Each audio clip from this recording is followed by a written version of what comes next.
వరలక్ష్మి వ్రతాన్ని పురస్కరించుకుని నెల్లూరు జిల్లా ఇందుకూరుపేట మండలం గంగపట్నం శ్రీ చాముండేశ్వరి అమ్మవారి దేవస్థానంలో శుక్రవారం అమ్మవారు పసుపు కొమ్ముల అలంకారంలో భక్తులకు దివ్యమంగళ స్వరూపంలో దర్శనమిచ్చారు.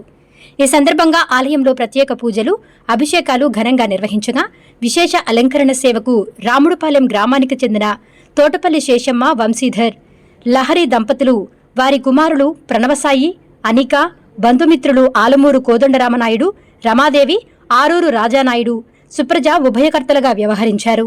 అలాగే గంగపట్నం గ్రామానికి చెందిన పుటికం సుజాతమ్మ, సతీష్ రెడ్డి, ఏటూరు శివకుమార్ రెడ్డి, భార్గవి దంపతులు, అచితారెడ్డి, కాటూరు నరేష్ రెడ్డి, విమలకుమారి దంపతులు, కీర్తిరెడ్డి, పుటికం సూర్యనారాయణ రెడ్డి, పంబాల హరిబాబురెడ్డి, వారి కుటుంబ సభ్యులు, బంధుమిత్రులు అన్నప్రసాదన ఉపయోగకర్తలుగా వ్యవహరించారు.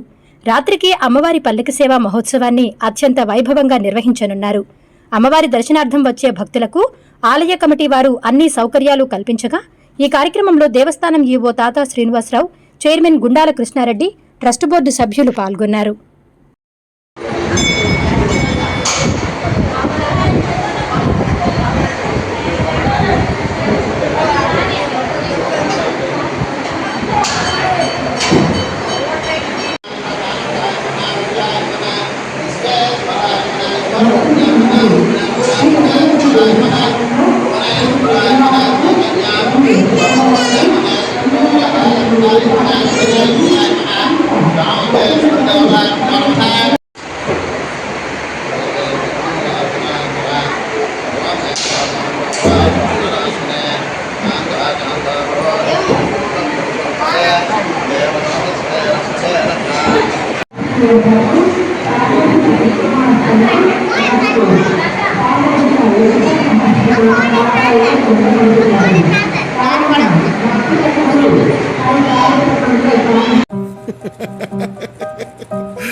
बाहर जितना भी हो पावर, अंदर ना आए shower with Asahi waterproof windows. Please subscribe SS News AP.